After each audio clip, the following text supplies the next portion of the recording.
Okay. Great. So then we are ready. Thank you again for the invitation. We're here to share a little bit about the journey for transformational racial equity in Boulder County. And before we start, if you could please, Mark, go to the next slide.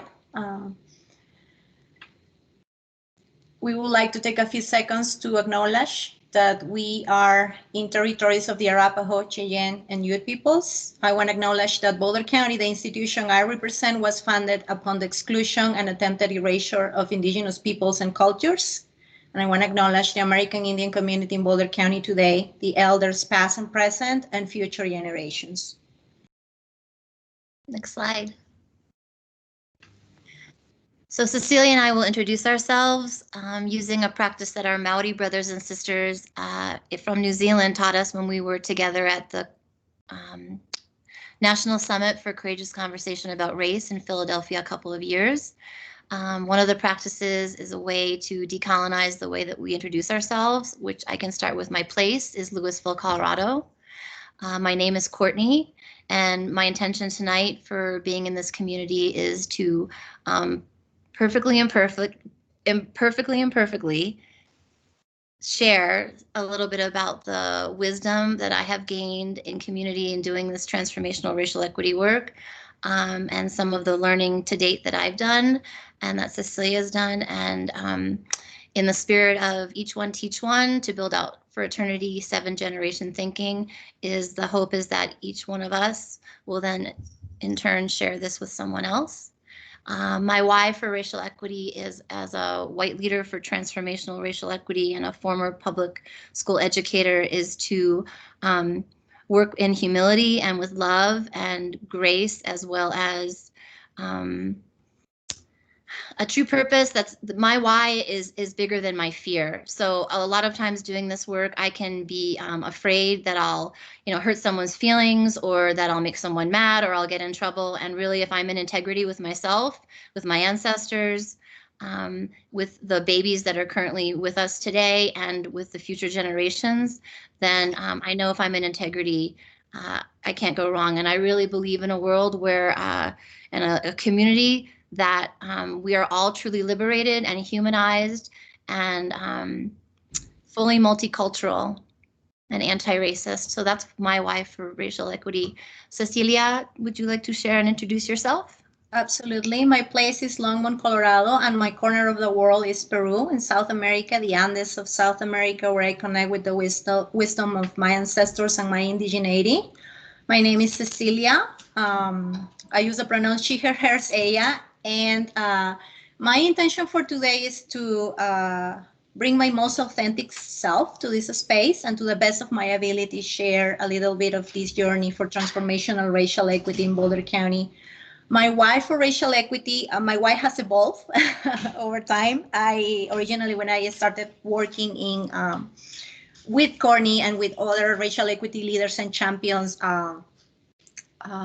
we were called to be part of a board of advisors for the commissioners and department heads to advise on cultural responsiveness and inclusion. And I decided to join that board and to start working on in what is today a work that centers race and is racial equity. I started working on that because I had a feeling that it could not always be me the problem, and it could not always be that there was a problem with me and that things were not working out because I was a problem.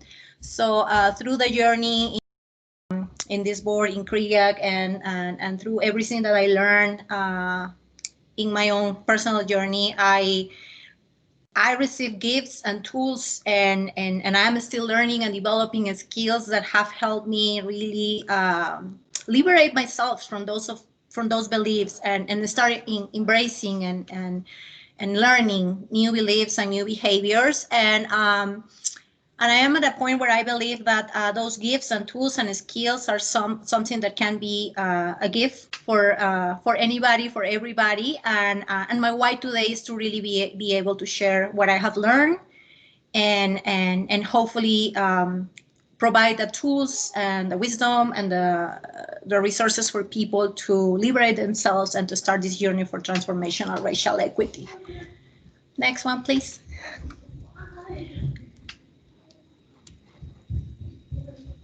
We kind of already share our intention, but there is a little bit more that I would like to say. Like throughout this presentation, you're going to be seeing different pictures and symbols.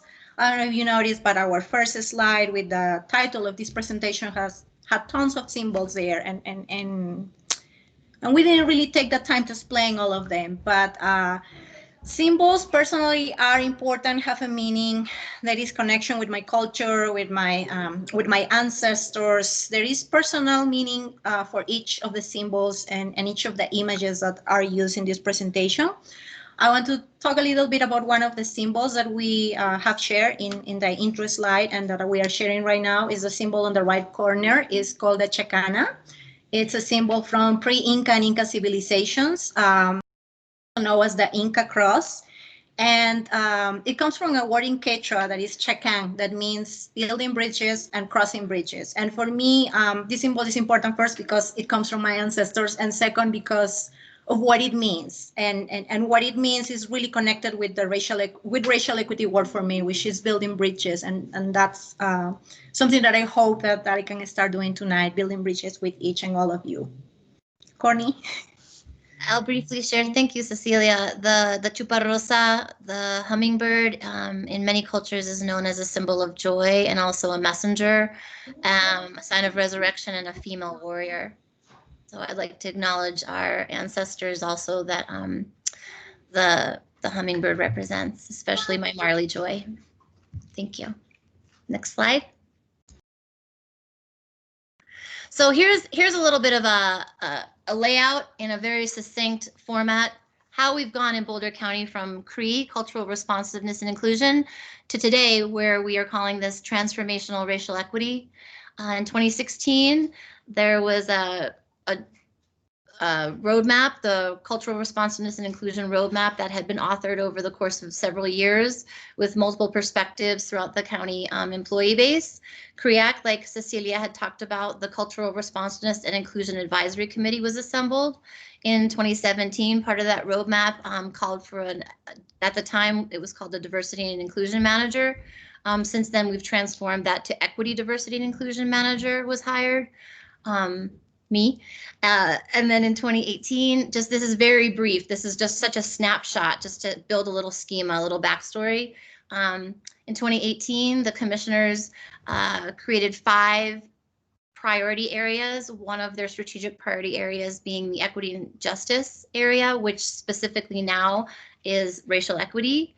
Also in 2018, we began building out infrastructure to organize and operationalize the work.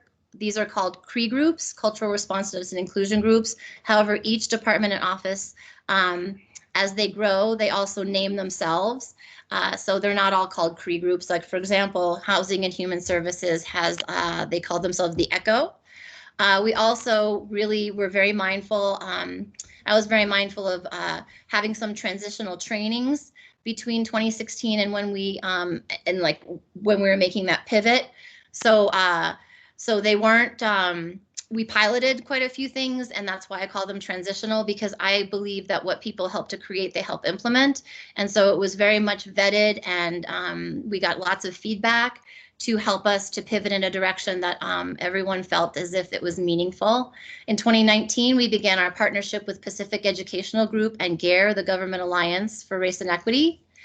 And those are 2 key partnerships that we have, which aligns with our theory of change, which Cecilia will talk about in a bit. And in 2020, we will have at the end of this year 12 certified practitioners for courageous conversations about race through our partnership with Pacific Educational Group. That is a big part of, that's a major lever for distributed leadership and capacity building. We have also administered our first benchmark large-scale survey with GARE's help, the Racial Equity Employee Survey. We are also piloting very specifically some of these levers through Centering Race and Forward Together Safely, to which Cecilia is one of the co-leads for the racial equity team. And we also have adopted the fully inclusive anti-racist multicultural policy. And I want to read a quote from Glenn Singleton, one of my longtime mentors and also the author of Courageous Conversations About Race, which is part of the PEG, the PEG partnership that's up there where it says 2019. Glenn says, Courageous Conversations initially requires tremendous preparation. And this will continue to be necessary until the culture of the organization embraces such dialogue. Then these conversations happen as a natural and normal part of the organization's interactions. And I want to share from my personal, local, and immediate as a white leader for racial equity, it was the preparation, and I think Deb and Cecilia, you know, everybody who was there, Megan, you were around at the time in 2017. It was painful in the beginning because I feel like a lot of folks were like, you know, what are we doing? And I was sort of starting to prime the field and see if people were interested in this methodology of really centering race and being able to have some tools around transformational racial equity. And it's going to be, you know, it's a continuum. And though I see what happening now is that some of that benchmarking in we're going into year 4 of a 10-year improvement science period, is that we're starting to see real indicators that the conversations around race are becoming normalized, which is a significant change from 2017. Cecilia, did you have anything you wanted to add? No, that was beautiful. Thank you, hermana. Next slide. Okay. So when Courtney extended an invitation for me to join her, sharing the story of the journey for transformational racial equity, I think that the offering made was to talk about the why, the how, and the what in Boulder County's approach to center race and advancing racial equity. And I wanted to share that with you tonight. We always start with the why, because why is something that guides the how we do this, and then the what. And throughout the journey that Courtney described in the when she was sharing the previous slide, we were asked a few times, like, but why are you asking me what is your why for racial equity? Why do you keep asking me about the why, my personal why? What are we doing? And when are we start moving to action? And what is the plan? And what is the timeline? So it was part of the process. It's like, you know, each of us needs to have a personal why, and the organization needs to have a why for transformational racial equity. So the why to center race and the why to do this work is because there are undeniable racial disparities across systems. Like no matter what the sector, what it is that you're looking at, if there is a courage to disaggregate data by race, disproportionate outcomes are going to be revealed. The why is also because as a government employee, I believe that there is a historic role of government laws, policies, and practices in creating and maintaining some of those racial inequities. Colorblinded policies, colorblinded programs do not work for all. And also because changes in racial demographics are also happening. By 2060, Black, Indigenous, and other people of colors will represent 57% of the population in the United States. Those changes are happening. If not, look at our babies and kids in the schools. That's where all of our diversity can be found today. The how racial equities or race is centered and to advance racial equity in Boulder County is, and we will share a little bit more about the conceptual model, but it's basically through 3 pillars: key partnerships, adaptive leadership, and teaching and learning, to create and sustain the conditions to implement adaptive racial equity practices that will transform Boulder County's beliefs, behaviors, and actions. Because beliefs and mental models drive behaviors that drive actions that are the ones that drive outcomes that we see that are disproportionate. And the what is really our vision: to be part of an organization that is a full inclusive, multiracial, anti-racist organization in a transformed society. Courtney, would you like to read Glenn's quote? Sure. As race becomes for you one of the permanent lenses through which you view and understand the world, you can begin to incorporate the many other lenses, such as those of diversity, including class, gender, religion, and sexual orientation, into your analysis of events and circumstances. Thank you. Next slide, please. And we want to lay some context for some working definitions. Race. Race is the socially constructed meaning attached to a variety of physical attributes, including but not limited to skin and eye color, hair texture, and bone structures. Race is color, culture, and consciousness. And racial equity. Racial equity for us in our working definition in Boulder County is eliminating disproportionalities based on race and lifting up outcomes for all groups. Next slide. So let's talk a little bit more about the why, about those undeniable disproportionate opportunities and outcomes. Like I was sharing, no matter where you look at, if it's in education, in criminal justice, in health, in environment, in employment, in housing, in human services, if there is a courage to disaggregate data by race and ethnicity, what is going to be revealed is that what I say, color-blinded policies, programs, structures do not work for all. This is just a few statistics that I gathered last night from the County Health Rankings website. Some of you might know that I believe Boulder County is ranking number 4th in the list of counties in the United States. But if we start looking at some of the metrics that they share and we start seeing what the data is for specific racial and ethnic groups, we're going to see that we are not number 4 for all.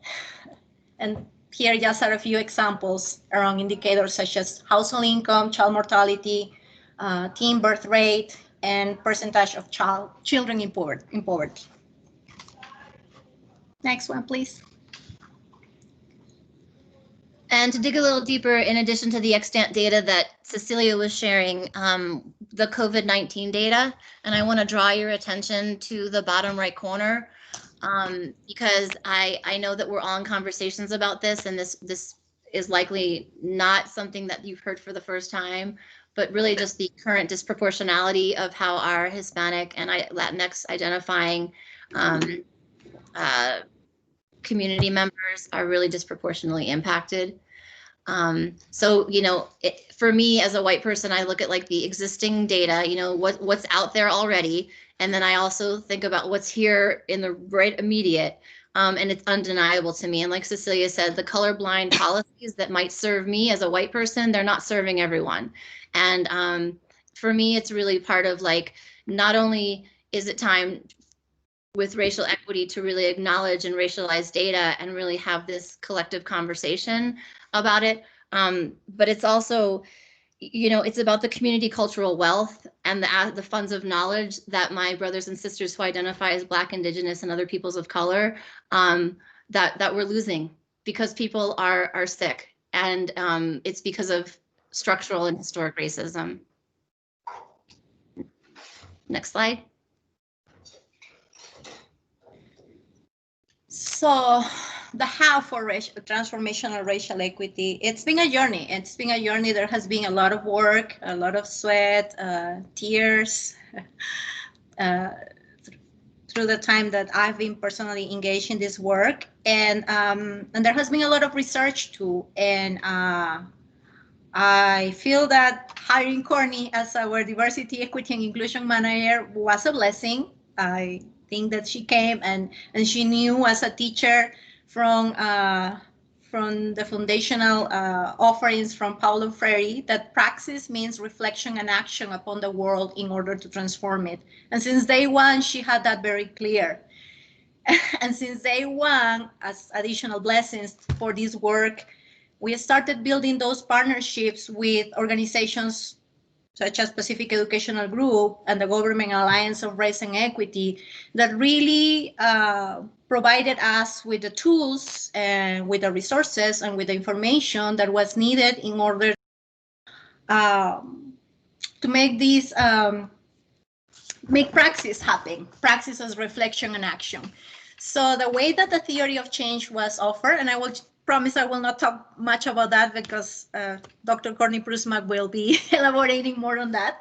But the theory of change basically is combining what we have available through those partnerships and those research underpinnings, and the reflection tools and the opportunities to center race in a conversation, and after that reflect on whether our personal beliefs around race and how race has impacted our lives, or my life, I will speak for myself, come from the Courageous Conversation Protocol, and all the tools to operationalize the work and to move to action in order to transform our organization and our community come from the Government Alliance on Race and Equity.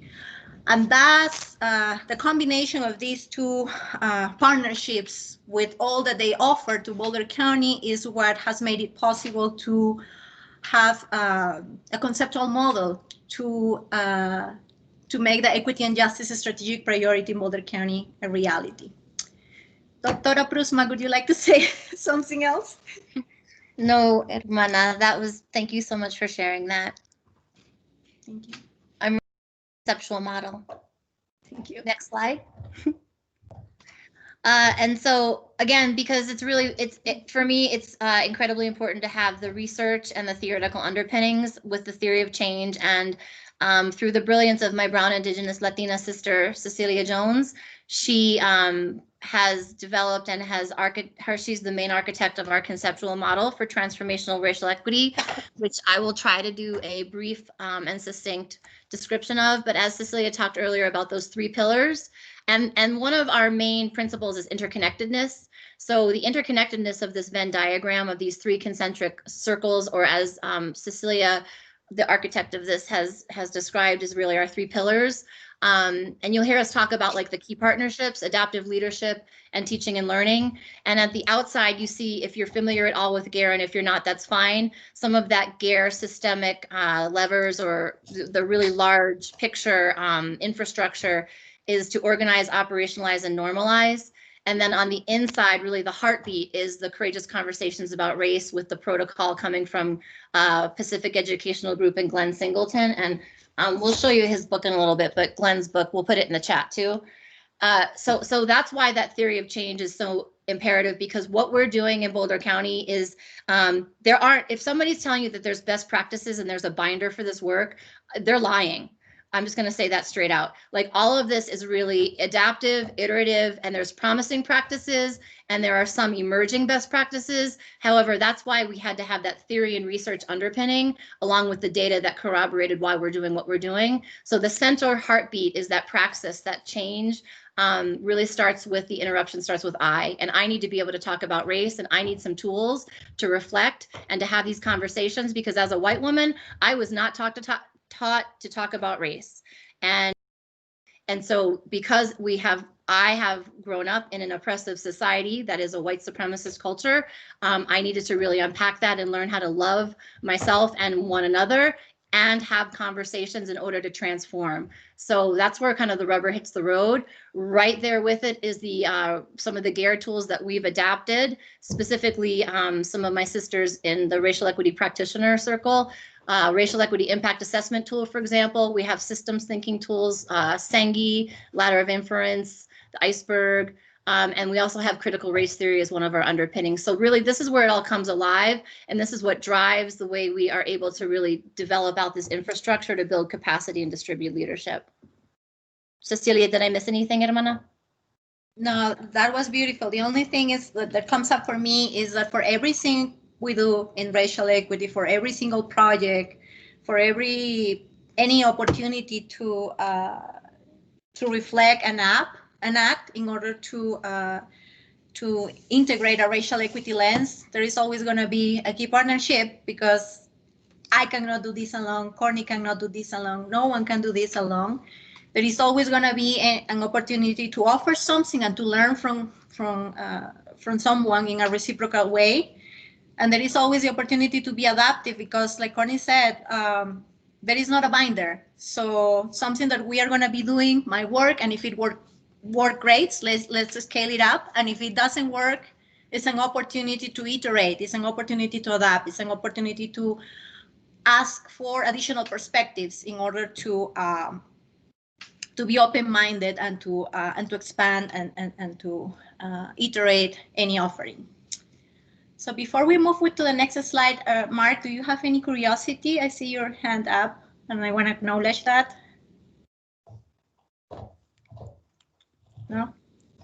You're on mute.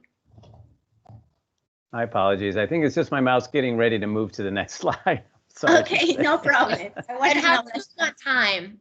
I'm not paying attention to time. If you could help us with time, Mark, that would be awesome. Yeah. Sure. And CCAR is Courageous Conversations About Race. for that question in the chat. And I believe we're ready to move to the next slide. Okay, so as we have been sharing, the partnership with Pacific Educational Group, I believe for me has been a blessing. We have received the most important tool that is the heart for our work, which is Courageous Conversations About Race Protocol, which is basically a tool to engage, sustain, and deepen interracial and interracial dialogue about race. I'm not going to be talking too much in detail because there is the property right with Pacific Educational Group. I just want to say again, there is Glenn's book, and there is a picture of Glenn's book there. That's our anchor, one of our anchor texts for transformational racial equity. And protocol basically has three main components: a compass to locate myself and to be able to locate others when there is a conversation about race; 4 agreements that really lay out how to have a conversation about race. And the 4 agreements are stay engaged, speak your truth, experience discomfort, and expect and accept non-closure. And then there are 6 conditions that really help us in different phases, in a sequential way to engage, sustain, and deepen the conversations about race. There is a link for Pacific Educational Group there at the bottom of that slide. If you go there, you can find out more about protocol. Again, Glenn's book is also our anchor text, and everything about protocol is there. And also, there are different opportunities for training. One of them is Introduction to Courageous Conversations About Race. It's a training that is offered by Pacific Educational Group in their Courageous Conversation Academy. So if you go to that website, you will find more information about protocol. Next slide. Okay, and then we also have a key partnership with the Government Alliance on Race and Equity. So not only do we develop out a need, like I can't do this alone, Cecilia and I can't do this alone. This is definitely, interruption starts with I, however, we do this together. One of our major key partners, in addition to PEG and Glenn's people with Courageous Conversation About Race, is the Government Alliance on Race and Equity, also known as GARE. And so for me, really, I came to the county with a relationship, and as an educator, having worked with Glenn, I did not know about GARE, and that's where like that theory of change really came alive for me, because the praxis is where that change happens. And I knew in and of itself, just conversations about race and some of the systems thinking tools were like it could only get us so far as an organization to transform. And so when GARE really revealed itself, I felt like that was a very powerful partner that really brought it all together.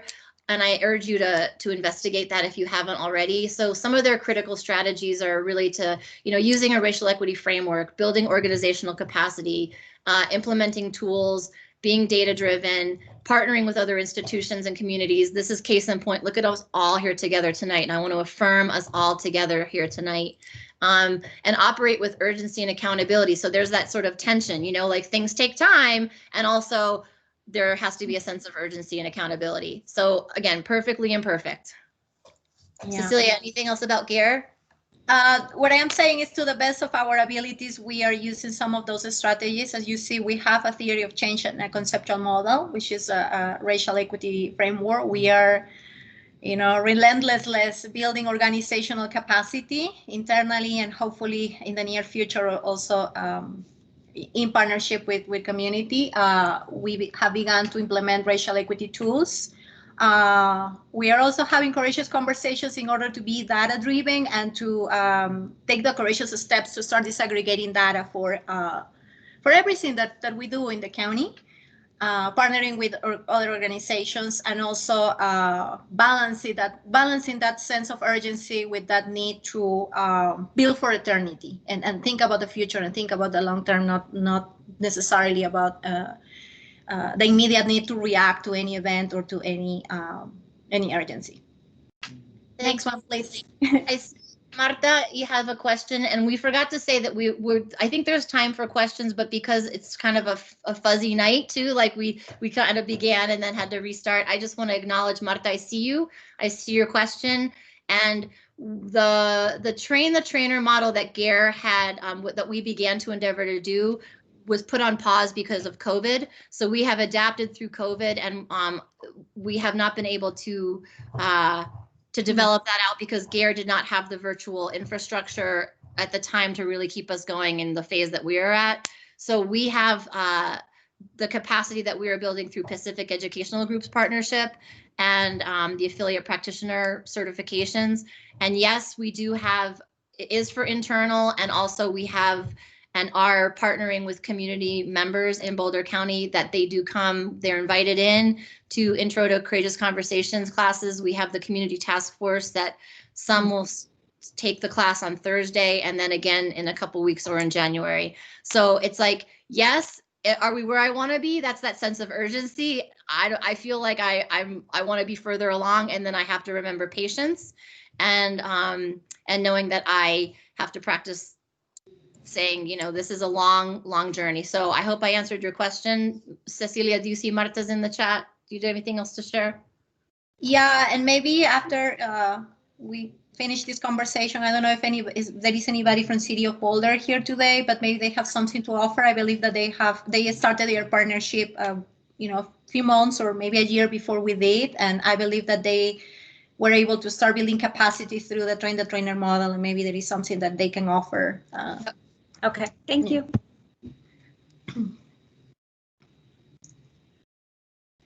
Okay, is this me or you, Courtney? I think it's me. Okay, go ahead. I don't remember. So throughout this work, we have learned many lessons, and some of those lessons have become principles for our work. And perhaps the most important principle that we hold for this work is that interruption starts with I, and I want to give credit to Christian Page. He's also a certified practitioner for courageous conversations about race. And I remember exactly a year ago in one of those Boulder County leadership launches, he shared a presentation, and something that really I took away from that presentation is his offering of interruption starts with I. And by I is not the letter I is me as a person, as a human being. I'm going to read Glenn's quote. By addressing how we each individually perpetuate white racism in our practices, we can then collectively challenge the policies we have created and programs we have enacted to guide our institutions. Such a process of advancing from our personal, local, and immediate impact of race through our professional engagement truly fosters organizational transformation. For me, as a brown indigenous Latina, organizational change is first and foremost human change. If I don't change, my organization doesn't change. So it has a journey to walk for transformational racial equity. One of the tools that we use for this work is Senji's iceberg. I believe Courtney mentioned that when she was sharing the conceptual model. So Senji's iceberg personally is a tool that has helped me really go deep in my own reflection before moving to action for transformational racial equity, because it helps me really go down to the different root causes of any issue, of any event that I might be witnessing. So instead of reacting, instead of being ready to move forward with a plan, with, you know, what am I doing in order to respond to this urgency, instead of focusing on reacting, Senji's tool is really helping me go and do that root cause analysis and start examining if any event that I'm seeing, not really an event, but is a series of patterns and trends that I can begin to anticipate. And go even deeper and start analyzing, what about my organization? What about the structures, the policies, and procedures are driving those patterns and those events? And then it helps me go even deeper and start reflecting on, and what about me? And what about the beliefs I have? And what about the mental models I have are upholding those structures that perpetuate those trends and are the ones that are making me see those events that if I didn't know that interaction starts with I would be ready to react and to start planning on how to solve a problem and address what happened versus really do that exercise of root cause analysis and start reflecting on my own beliefs and my own mental models. Courtney, would you like to add something to that? Nope. Thank you. Next, please. Here's a screenshot. Intentionally, we know that you can't see that. That's fine. We just wanted to share a visual to be multimodality. I'm a visual learner. On what we talk about when we say the what of becoming the racial equity vision of Boulder County is a fully inclusive, anti-racist, multicultural organization in a transformed society. That vision is really the what. That is like the ultimate goal. That is the policy that we several of us co-authored and has been adopted. So this is the continuum. And it really matters not where you are in the continuum of racial understanding. What is important is your willingness.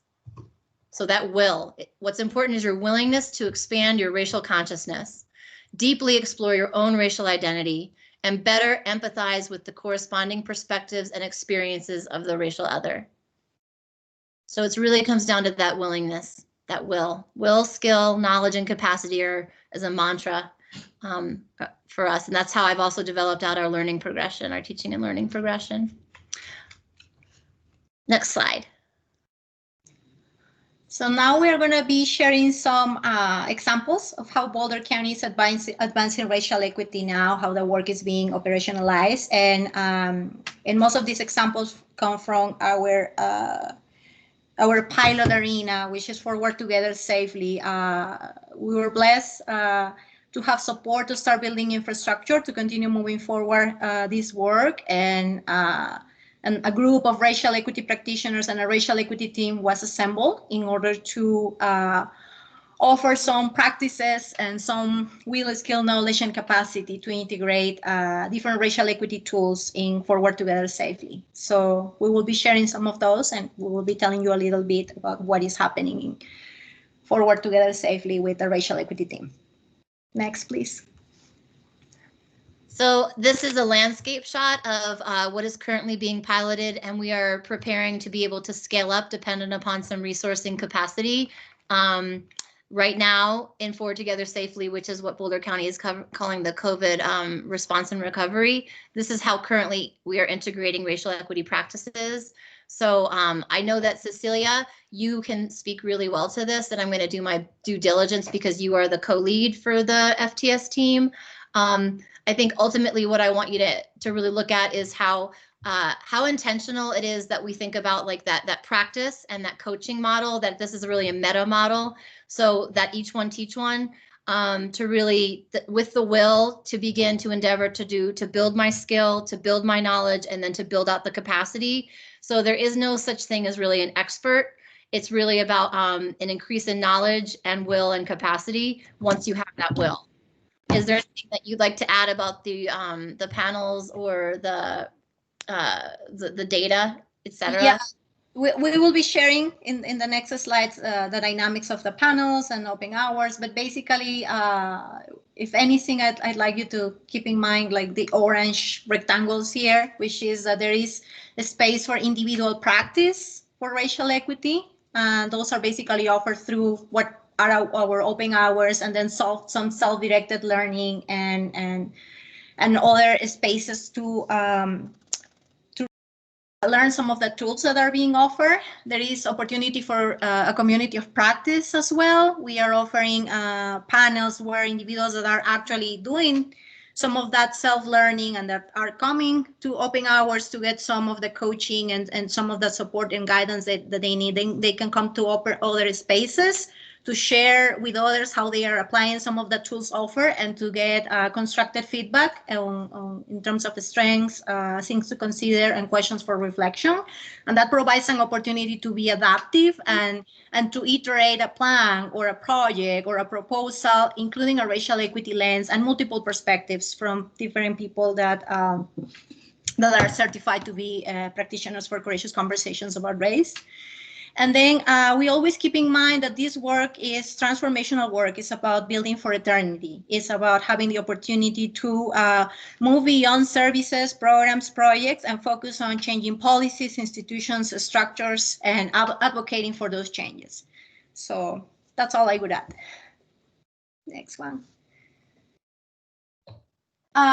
So I want to take a few seconds to acknowledge and honor my hermanas and my hermano who are part of the circle of racial equity practitioners. That's how some people call us, the circle, because when we were asked about how do you struggle, or what is how is the way that the group is structured, and who is the lead and who is the co-lead, and we are like, well, really our structure is a circle. That is our org chart, because in a circle nobody's above or below anybody. In a circle, everybody is equal. In a circle, we can all share multiple perspectives, share and honor multiple perspectives. And the circle has healing power. So that's our org chart for the racial equity practitioners team. So there is my hermana Kathy Sandoval, my hermana Sheila Davis, my hermana gemela Courtney Prusmack, Elise Silva, Devin Anheim, Leah Lindsay, Millie Dawson, and Carrie Noshita. 7 of us are already certified practitioners for courageous conversations about race. 2 of us are working to get certified pretty soon. And basically, what we offer, like I said, is our will, skill, knowledge, and capacity. And through the tools and the gifts and the trainings that we have had the opportunity to have, we are able to really share our personal perspective from our personal, local and immediate, and really able to engage, sustain, and deepen courageous conversations about race. We do. So next one, please. So briefly, a little bit about the Racial Equity Impact Assessment Tool. This was an adaptation from the GARE Racial Equity Toolkit, the Government Alliance on Race and Equity, one of our key partners. That was adapted for the specific purposes of piloting it during the Forward Together Safely COVID response and recovery. The primary architects, and I always like to cite to give credit, are Millie Dawson. I think Millie and Cecilia both really spent some time together and then brought it to the practitioner circle for the Forward Together Safely team that you just saw. And we had some multiple perspectives and input on it, and where we are currently at with this impact assessment tool. It's a way for, I'll just say for me, if I have something that I want to do, let's talk about the fact that we were wanting to adjust the objectives and maybe the goal for the strategic priority. I ran through the impact assessment tool. I asked my hermana gemela Cecilia to do that with me. We answered a series of questions. It took a couple hours. And then once we conceptualized the idea of the racial equity panel, we brought it to the panel as actual presenters versus people who are giving the feedback. We asked for feedback. And what that looked like was the racial equity practitioners were able to give us some strengths, some things to consider, and some questions for reflection, both in verbal and written form, so that Cecilia and I could go back and consider those multiple perspectives to inform us on really who is being burdened. You know, what is this potential unintended consequence of a decision that she and I, in our best thinking, but limited, were we going to go ahead and launch, but then we kind of said, put the brakes on it because we don't have enough information. We don't have enough multiple perspectives. And the version of this, I would say, to scale it up, dependent upon like the capacity and resourcing in the future, would have community engaged in this process as well. But again, we have to start with the sample being pretty small as we pilot things, and then we scale up in that each one teach one model and have a more holistic picture of even a wider perspective. Am I missing anything on the assessment tool, since you're one of the architects of it, Cecilia? No, and something that I'd like to share is that if you go to the Government Alliance on Race and Equity website, you're going to find different resources and different promising practices and nationwide strategies. And there is a document, it's called the Racial Equity Toolkit.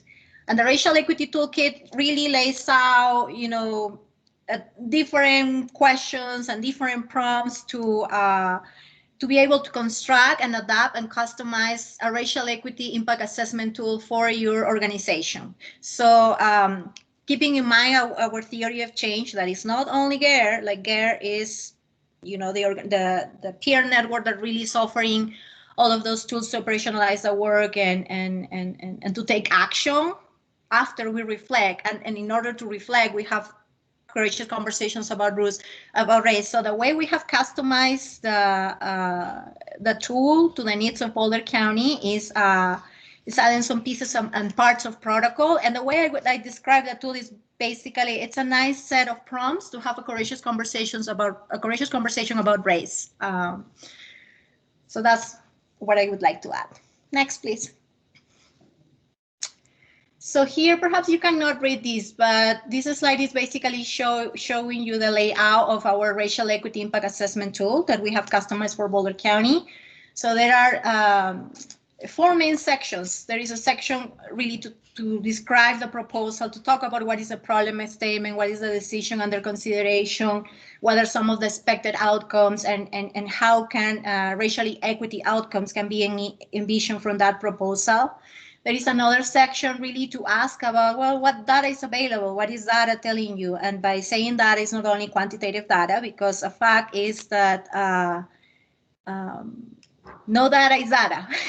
and right now it's like at least internally, there is a struggle to find disaggregated data by race in the county, because that has not been a practice, that has not been normalized. It has not been a habit, and it's changing and it's starting to happen. But there are other sources of data that are being utilized in order to really think and reflect on what is data telling us if we start disaggregating it, and how is that going to impact the proposal that we are bringing to the table.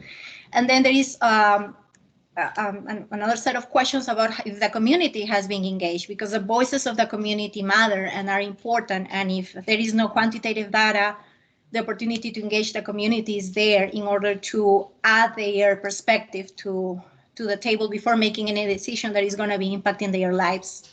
There is another section that for me is the most important section of the tool, that is really analyzing the strategies and analyzing the impact of any decision that I am about to make.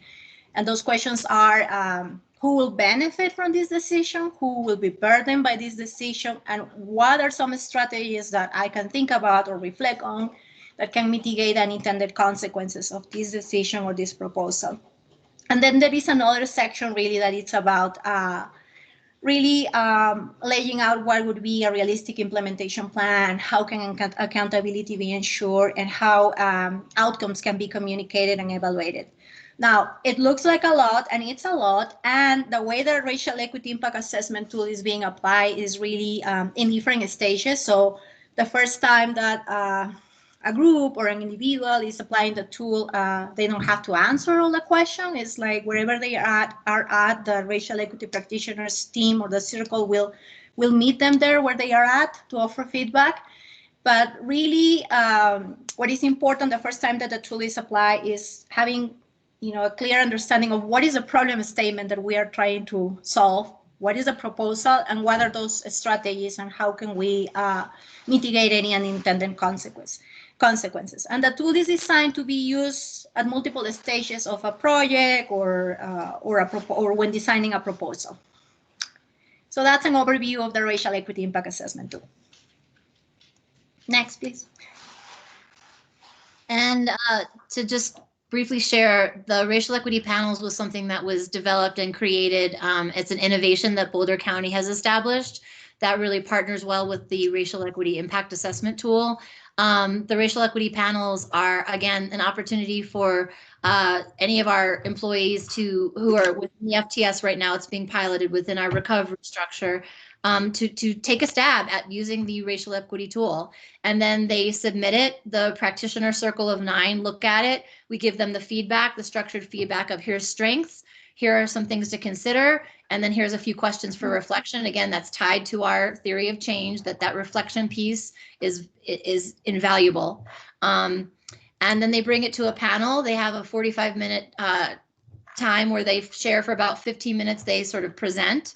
Mostly their problem of practice and sort of some of the outcomes that they found throughout the process. You know, they sort of walk us through what it looked like, sound like, and felt like to do the tool and some of their findings. And then we have a multiracial dialogue with multiple perspectives. And there's a lot of mindful inquiry. And really the goal is to not have us tell them what to do as practitioners. It's really for them to come to their own sort of conclusions and learning. Because again, you know, it's like teaching people to fish is a metaphor I use a lot. It's really important for each of us to learn how to do our own fishing, because the racial equity practitioners, and we are multiplying, you know, we are out in the departments and CRE teams now, you know, we're building that capacity up and in the community. However, it's like wherever I go, there I am. So if I am somebody who has some influence in a certain sphere, I need to be able to be equipped with some of my own capacity to reflect and to isolate race and to understand the impact of race on my life, and to be able to also say, like, who else needs to be here? You know, who's missing? Whose perspectives are missing? What, this is a limited situation, and, you know, who might be burdened. So I think it's a really, these are some of the examples of some of the folks have the problems of practice and their projects that they've been bringing. And everything that I'm hearing in anecdotal feedback, and also Cecilia is gathering some more formal data on this, but the anecdotal is that folks come in and that they're generally very like grateful, and then they're excited to do a next step, and they've come back even for another time to the panel. And I've heard them say, you know, I was afraid, I was intimidated to come to the racial equity practitioners, and some people have just expressed their relief and their gratitude in that we really are in partnership. And again, there's no expert.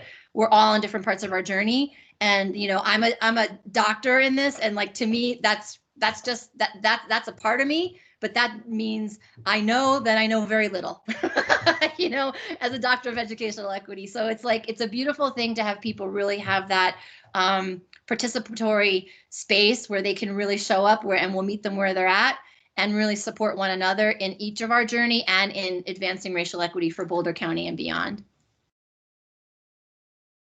We only have a couple more, so thank you for your patience with us. Yeah. Open hours, we have briefly talked, but there is not only panels. Like, for some people, like, seeing the racial equity tool can be intimidated. So we also created a space for people to come and to start shaping their problem of practice. And initially it was thought like, well, it can be for any questions. And perhaps most of the questions are going to be about the application of the racial equity impact assessment tool. But as we started having those open hours, and by the way, they happen on a weekly basis every Monday, and really the space started evolving into a space to have different dialogues about you know, conversations about race, and really start talking about different problems of practice, and some of them were personal problems of practice, and also a space to have some opportunities for teaching and learning, for more structured teaching and learning, as we start to pilot our teaching and learning progression that is going to be a scale up countywide. This space, like I say, for Forward Together Safely Open Hour is our arena for piloting what we want to later scale up, and some of the content of the teaching and learning progression. There has been spaces to start piloting that. So here are some examples about some racial equity dialogues that we have had during open hours. And like I said, we are always adaptive, we are always evolving, and we're starting to think about 2021, what we'll be offering those open hours and how are we going to start expanding it. Right now, it's really an opportunity for Boulder County employees that are serving in any capacity in Forward Together Safely, but hopefully next year we're going to start expanding it to other employees that are championing and volunteering their time to do racial equity in their racial equity CRE groups, and we will go from there, and hopefully this will continue growing as we continue developing infrastructure and building capacity to do this work. Next one, please. And again, to go back to our conceptual framework, which that really grounds us, that theory of change and those theoretical underpinnings in our conceptual framework really helps anchor us, because part of this work is being adaptive. I cannot find, you know, these are not technical challenges. Racism is not a technical challenge, and it needs adaptive solutions. So as we iterate and pilot and adapt and evolve, there is that underpinning that really always anchors us, and it's my defense. It's like of the why are we doing this? We have the data, the undeniable historical and current data of the disproportionalities by race and outcomes by race, and the teaching and learning, it's really anchored in that theory and research. So again, I can't say that these are best practices, but these are definitely corroborated practices that we are endeavoring to launch and continue to get those tentacles out into the system, right? So additional teaching and learning spaces and opportunities, these trainings, they don't happen in isolation. We might have a class or a seminar. We definitely have that available through Pacific Educational Group. We are providing some internally, and also there's some less formal opportunities. For example, resourcing for self-directed learning, videos, a guidebook. We have a racial equity library. We have CREAC and those internal departmental CRE groups that are throughout the entire 19 departments and offices. They themselves, in that distributed leadership model, it's like turning the student into the teacher into the coach, right? It's like we're kind of always evolving and teaching at a higher level, if you will. So the learning never stops. A lot of the learning is happening in those spaces. We've also, by the end of 2020, we'll have half of our employees will have completed the foundational training to normalize transformational racial equity. And we also wanted to give a nod to how many employees have been endeavoring to sign up through the Pacific Educational Group's Courageous Conversation Academy. They have an ongoing virtual opportunities. They're about 2.5-hour offerings, run about $65 a piece. I think Megan, you've been showing up, and I want to give kudos to Megan in Louisville, my Louisville sister. So like it's what happens in the trainings, and it's also what happens in between. And it's not just me and Cecilia doing the teaching or the facilitating. We have lots of people co-facilitating, and at times maybe Cecilia's coaching or I'm coaching. So it's really multiple hats, multiple levels to really build out this infrastructure as we build fraternity. Next slide. So as we are getting close to end this presentation, Courtney and I would like to share some lessons that we have learned so far walking this journey. Maybe we alternate, Courtney, I start and then you can read the next bullet. But the first one is do no harm. Like harm can be caused through this work if urgency prevails over building for eternity, if I operate with some existing rules of engagement, like, being individualistic or operating with a sense of competing for something, or if I start manifesting some of my internal beliefs, that can harm other people. So keeping in mind that throughout this work, first, do no harm. We've also learned that an adaptive challenge cannot be resolved with a technical solution. We have learned that for this work, will, skill, knowledge, and capacity are needed. Personally, for me, from those 4 things, will and capacity are the most important. Infrastructure and capacity building are vital, and distributed leadership is also part of this work. I am only an expert in my own racial identity development journey. The work is in the work. There are no binders or checklists to do this work. Data is important. Racializing data is vital. Colorblinded programs do not work for all. There is no right or wrong way in racial equity as long as integrity is a fundamental principle. The only wrong way is not to do anything. And then last but not least, do this work with grace, love, humility, vulnerability, and tons of patience.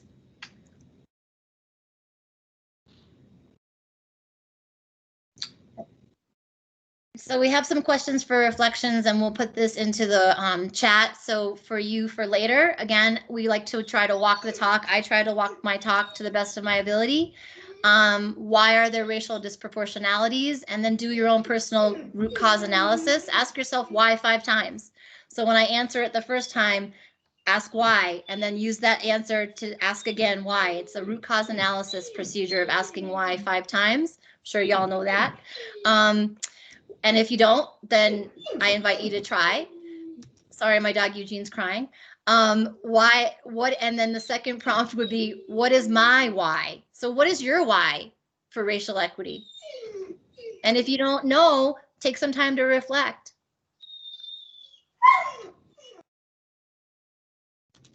Next slide. And we very much want to say thank you for your grace, your patience, and for inviting, I will say for me, for inviting me in. It's very humbling and very beautiful again to be in community and share a little bit about the journey that we have been on collectively in Boulder County. And I also want to thank you, hermana gemela Cecilia. Siempre estás conmigo caminando este viaje con amor. So thank you for walking with me with love in this journey. I want to thank you for doing this together with me. Sol Paiki. Okay. And next slide. So we offer some questions for reflection, and again, our theory of change is reflection and action upon the world in order to transform it. That's what praxis is. So if you want to know more and how do I take action, well, let's start doing some reading, and we wanted to offer and share with you what are our anchor texts for racial equity. So Glenn Singleton, we have quoted him several times throughout this presentation. Courageous Conversation About Race, that's our, like until last year, that was our only anchor text. It's Glenn, everything is in Glenn's book. And for me, Glenn's book, I call it a Bible. Every time I go, I find and learn something new. And there is always an answer for everything, for any problem of practice that I have in Glenn's wisdom. As I became a certified practitioner for Courageous Conversations About Race, Glenn's second book, More Courageous Conversations About Race, helped me really internalize in protocol. So that's another anchor text for us. Courtney, would you like to share about the last two? So, and then the other two are Critical Race Theory, the introduction by Stefanik and Delgado. That's sort of like that's a really big heavy hitter in theory. So I invite folks to really investigate that if that's something that you feel you have the will to do. And also the Practice of Adaptive Leadership, Heifetz, Linsky, and I forgot the other person's name, Alexander Gracio. Like this is I can't say enough good things about adaptive leadership about this anchor text. So if you have the will and you're curious, I invite you and put them in the chat to investigate one of these or all of these. And with that, the meeting's open. Well, maybe I'll just start by saying thank you so much, Courtney and Cecilia, for being here. This has been great to be able to have it all together in kind of a condensed package of what we've been living for the last few years, and your contribution to it. Do you have time for questions from folks? Yeah, okay. Yes, ma'am. And thank you, Deb. Thank you, and Elise and Cindy, and now Matt. You know, your willingness is immeasurable, and I want to say so much gratitude for your trust and for your support and for your own willingness to also internally say, okay, I'm going to also do this work as county commissioners. And it hasn't been an easy road, and I see you and I hear you, Deb Gardner, and I love you very much. So thank you. Well, thank you back. If people have questions, maybe if you raise your hand.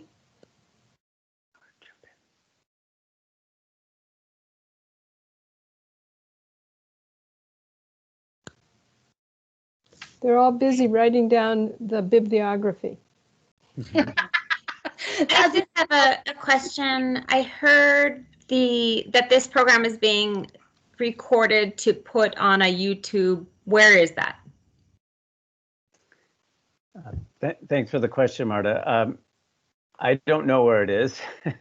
As soon as Barb Halpin and our public information officer is going to help me with that, so I suspect she'll be able to get to it tomorrow, and I'll be able to email the link out to that broad consortium of cities email list probably by the end of the week. Okay, yeah, that'd be great. I've got a lot of folks around the community asking for direction in the world of what they're considering as DEI, but I think folks opening and being ready to use the same language specifically here locally will be really helpful. So I will spread that out as a resource. Thanks, Mark. And thank you all, Cecilia and Courtney. Mil gracias por todo lo que están haciendo. Devin, I think you had your hand up next. Great, thank you. And thank you to our presenters tonight. This was a lot of information to digest. I can't wait to continue to kind of work with it some more. I was curious what the response of the community has been to this work, and what the conversations have been outside of the organization. I can go on mute. My dogs are out for a walk. So thank you so much for that question. So part of the approach that was really shared with me when I came on board in 2017 was to begin to get the house in order kind of thing. Like, let's do our internal work within the county first to really pilot some of this and really get our ducks in a row. Also, community I'm part of the community, and I think that there's like an organic process that has occurred for me. I'll speak for me as the EDI manager, where I have, I have been partnering with, for example, like a city of Boulder, and that happened organically, as well as many of what y'all call in government like constituents. Really, it's just a matter that there's not a formality from my shop, if you will, which is kind of like party of one. But I do know that like community services and Guillermo, I want to give a big shout out to Guillermo's work. I feel like all of the different pieces, like he's working more with community, and it's interconnected with the racial equity work. But I think that we need to build out, to be totally transparent, more infrastructure and get a little bit more capacity and resourcing built out so that we can really be in community. That's one of the limitations of, I think, where we're at right now. And the responses that I do have of the community members that have been engaging with us is excitement, is wanting to be able to do more with us, and also how can they do more within their own sphere of influence. So it has been positive. I personally have not heard anybody say, this is not at all what I believe in. This is not at all where I think the direction of the county should go. And so I think over time, we'll be able to collect more formalized data about the racial equity work. And as we share power with community, there will be more co-creating and more shared decision making. It's a process. Like I said, change theory, it takes 10 years for some significant changes, and we're going into just year 4 right now. Not an excuse, but it's also just a pragmatic piece of the puzzle, in that we also don't want to do harm. I know Cecilia had mentioned that as one of our primary principles. Launching things out into the community before we kind of had our own sense of what we were doing, I believe personally as a white leader, could have done harm by just forcing things. So we've been sort of like bringing folks into the fold and partnering in a way that felt that we weren't causing harm. Did that answer your question? Awesome. Thank you for that. Taylor? Hi, Taylor Ryman, City of Boulder. Courtney and Cecilia, thank you so much for being here and sharing what you have. It's just fascinating to see kind of how the other GARE partnerships work and how other communities sort of interpret that guidance. And I certainly saw a lot of similarities. We have a rapid response racial equity assessment tool, kind of like your impact assessment, very similar questions we have. A couple of the things that we've been doing is the bias and microaggression training that we require for our leadership and even council. I had just had mine a couple of weeks ago, and it was unfortunately over Zoom, but we had our train the trainers in the room, and they were just kind of sort of flies on the Zoom and just watching it all happen. So we're, looking at developing that knowledge base and that network and getting those tentacles out, like you so aptly put. I'm really fascinated by your open hours concept. I myself have tons of questions all the time, but where's the space for that to happen? How do those open hours work? Yeah, thank you for that question. So like I was saying, open hours are right now held and are being piloted, and we are constantly adapting that, but are a space where originally what we thought is like, let's just be available. And I share that with Kathy, who is also co-leading the racial equity team with me and with all the racial equity practitioners. Let's just be available and let's see what people brings to the table. But at the beginning, it was kind of like people coming really open to receive anything that could be offered versus coming with a problem of practice and looking for different perspectives in order to maybe start reflecting on a potential solution. So right now, open hours are really like a hybrid model. There are spaces for teaching and learning opportunity, and there are more structures. And we are working with one of the PIOs for Boulder County that is working with us in Forward Together Safely in order to start communicating all the ones in FTS and in the future other individuals that will be also having the opportunity to attend these open hours to start communicating when those teaching and learning spaces will happen. And also there will be opportunities really to come here with any problem of practice and let's have different perspectives, different individuals really having a conversation, a courageous conversation about that problem of practice. We are trained in protocol for courageous conversations about race. Part of protocol is really sustaining the conversation through mindful inquiry and through specific parameters to have a conversation about race. So we use protocol to guide us having that conversation. And whenever it's possible, whenever there is the opportunity, we try to go deep and really identifies the presence and role of whiteness, of the white culture in the different beliefs, in the different perspectives that are being brought to the table, and we start unpacking that as well. So it's an opportunity for individuals not only to take action in a specific project, but also take action for themselves and start having that opportunity to reflect and start seeing what about them is impacting their work. So that's what open hours is about. It's about right now. Like I said, it's evolving. It's always evolving. It's always adapting.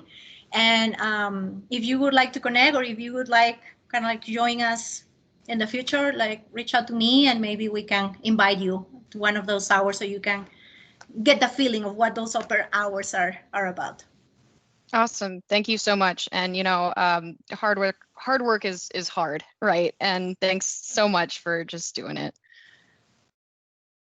Thanks, Taylor, for the question. Megan? Thanks so much. And I just want to express my gratitude, Courtney and Cecilia, for this amazing presentation and all the information. And also, Courtney has really been generous in kind of helping advise us. And we really appreciate that, and your patience and your leadership and your guidance. And you might not consider yourself an expert, but your experience and expertise are invaluable to us as we're kind of embarking on this journey, and as a smaller community that doesn't have, the capacity to be able to have, full-time staff to help guide us through this work. So we really are thankful for that. I guess my question is maybe for Commissioner Gardner, but also for others. How did leadership, elected leadership, how were they kind of integrated in this, and particularly in a lot of, the training, and what thoughts do you have? How can we sort of support our councils and elected leadership also in being, as engaged as possible, and in what can we sort of provide? What did you find that was helpful in terms of supporting not just folks within our organization, but also our council members? Well, I think a couple of things. One, the trainings that we've been able to go to individually, I think, have been really important.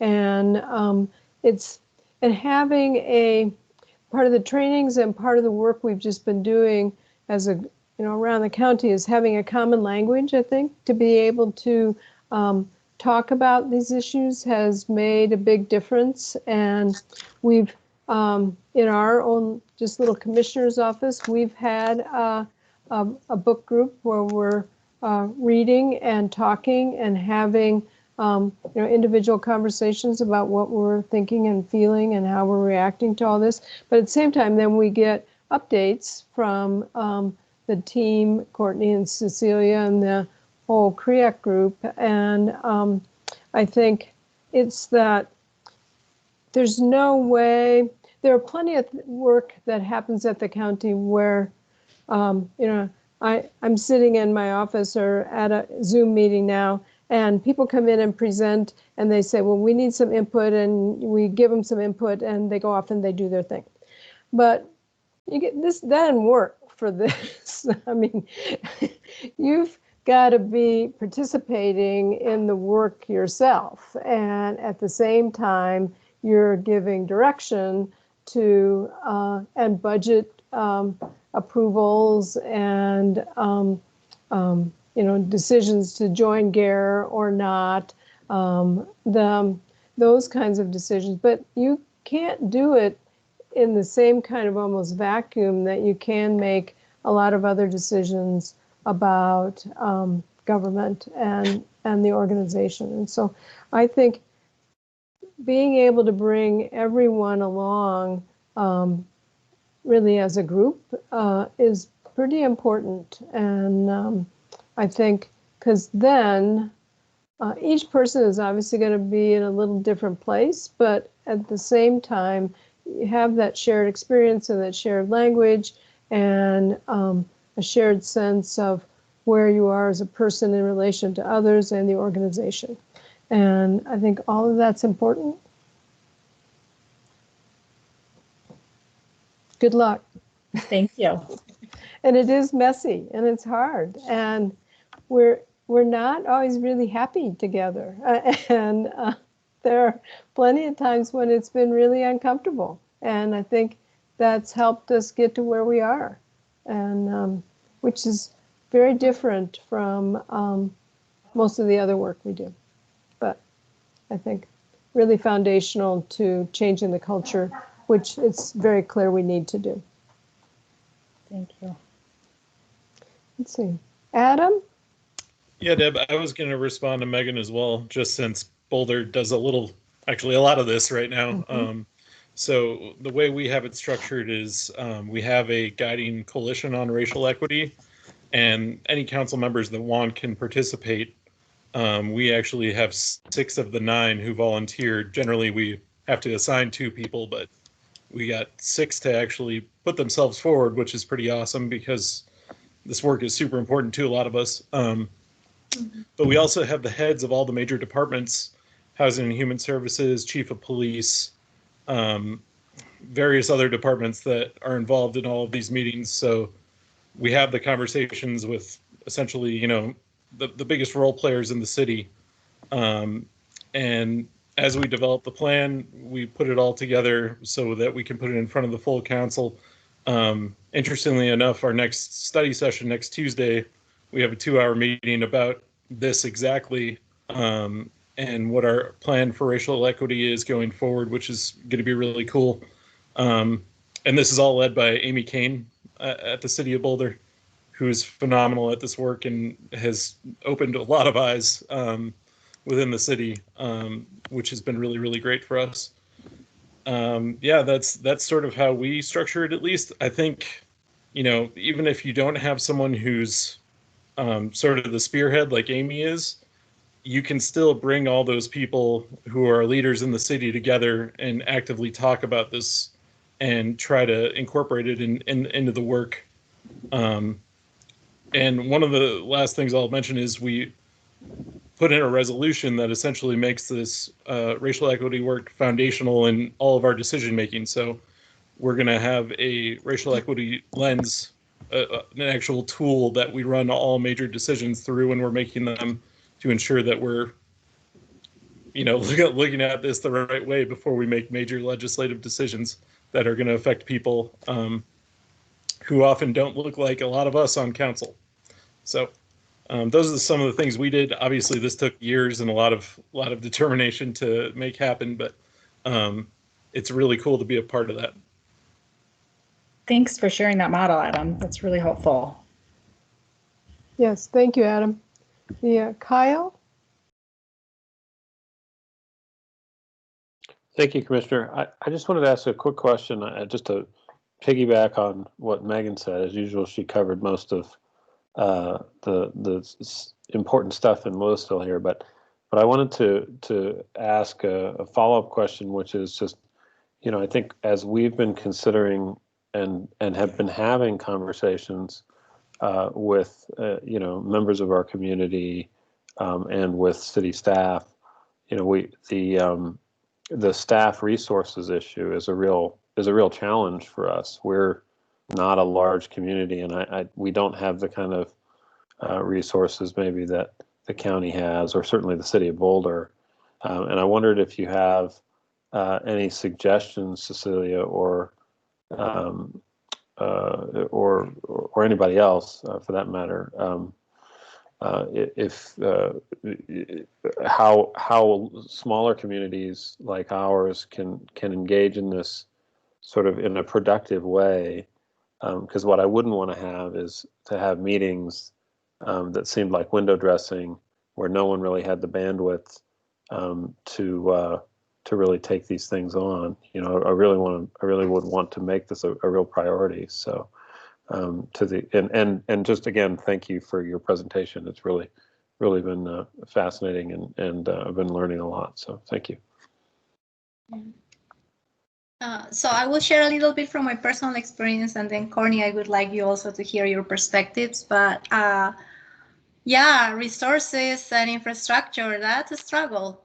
And personally, I got a position a few moments ago to start working in racial equity because this movement was growing and there was a need to do more, and the work was being scaled up. But until not so long ago, Courtney was running solo and wearing multiple hats as a teacher, project manager, finance person, and everything else. And she can tell more about the story. But what I have witnessed is that there was the desire and the will from different employees to build capacity and to be trained and to receive the tools. And most of the work has been done in a volunteer basis for so many years. Like I said, not until 2017, Courtney was hired, and then the second FTE was hired this year, which is my position. But something that I will always think about is like, why did I volunteer? Like, it was hard. It was not easy. It was a lot of work. Like I spent tons of after business hours working in racial equity. And what comes up for me is that my why for racial equity was bigger than anything else. So it was worth it because the work was not only for my organization, was personal work, was personal involvement. I was being transformed. I was going through a journey, and that for me was priceless and was worth it. So yeah, I have seen a struggle with resources also in Boulder County at the beginning of this work. And Courtney, like, if you want to share your perspective. Thank you for that question, Kyle. And for me, really, like, the capacity and the resourcing, it's there's multiple ways to describe resources, right? And some of them are fiscal and some of them are time. And then some are the actual like capacity. Do we have at least one or two people that have that will, skill, and knowledge that could then sort of be the catalyst, right? And really anybody can do that. If you have the will and you have built your skill and knowledge, and I envision us doing that through a collective partnership. I really look at the octopus tentacles. It's kind of starting internal in the county, and it's also in the city of Boulder. And we've done a lot of partnering over the last couple of years, city of Boulder and the county.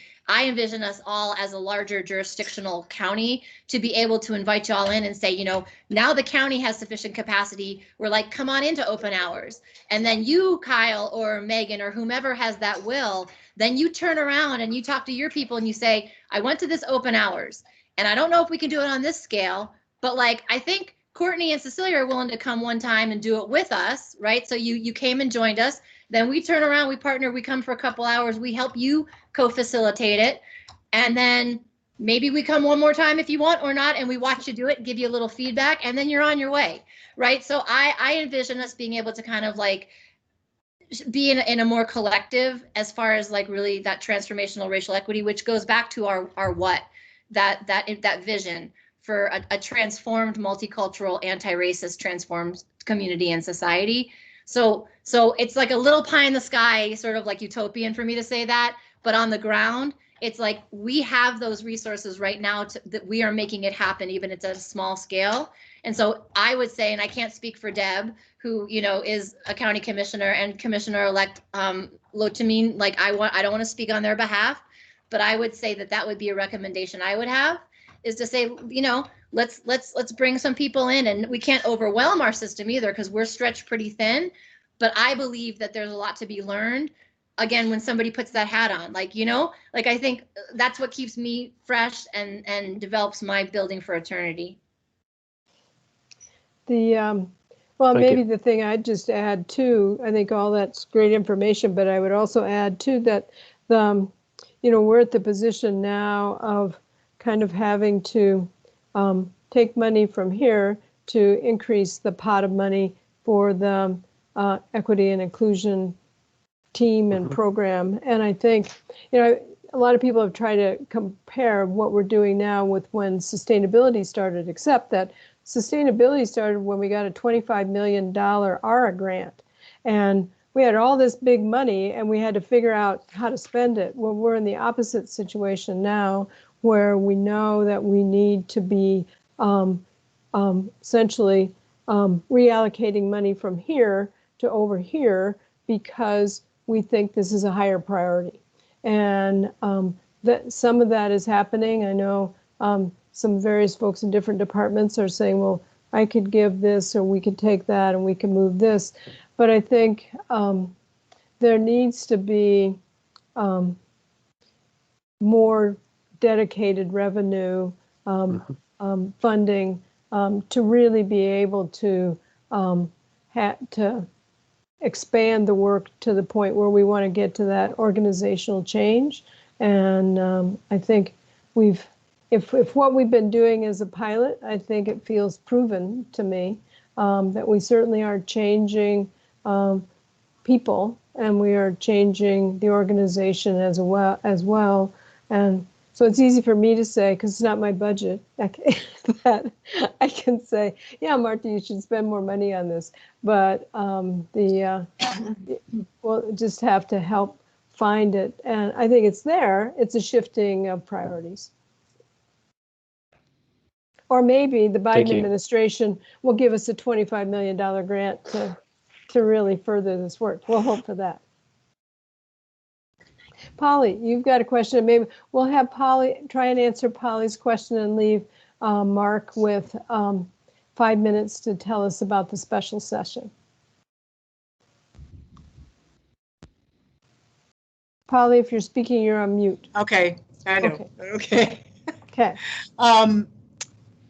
This is not a question so much as just saying thank you for all the work you do. And I sort of wanted to give a report a la Adam about what Longmont does. I think we have a different situation from the city of Boulder because we're 95,000 plus now, so we're pretty large, but we've always had a very different history. And we have an agricultural history, which means that we had farm workers from all over the world come in. We had people from Norway and Finland and Mexico and everywhere. And right now we're 25% or more Latinx and Latinx. So we've had some really horrible things happen in the past with our police department. So we had a come to Jesus moment a long time ago of this is never going to happen again. And the Latinx community began a group called El Comité, which kept Longmont from becoming a riot because 2 young men were killed on Main Street. They had just come back from a wedding. They hadn't done nothing wrong. So we've come a long, long way from when every member of city council was on the Ku Klux Klan in the 20s. We're moving along. But we have, I think, this is a really interesting time when this groups like this have a potential to really move things forward, I think, in a very powerful time now. People's eyes have been opened about all sorts of things with racial inequity, and the killing of George Floyd, along with, the long list of names, I believe was like the last straw of people saying, yes, we can't deal with this anymore. But Longmont has had a multicultural strategic action committee for at least 10 or 15 years. Many of we now have more than 25% of our city council is Latino.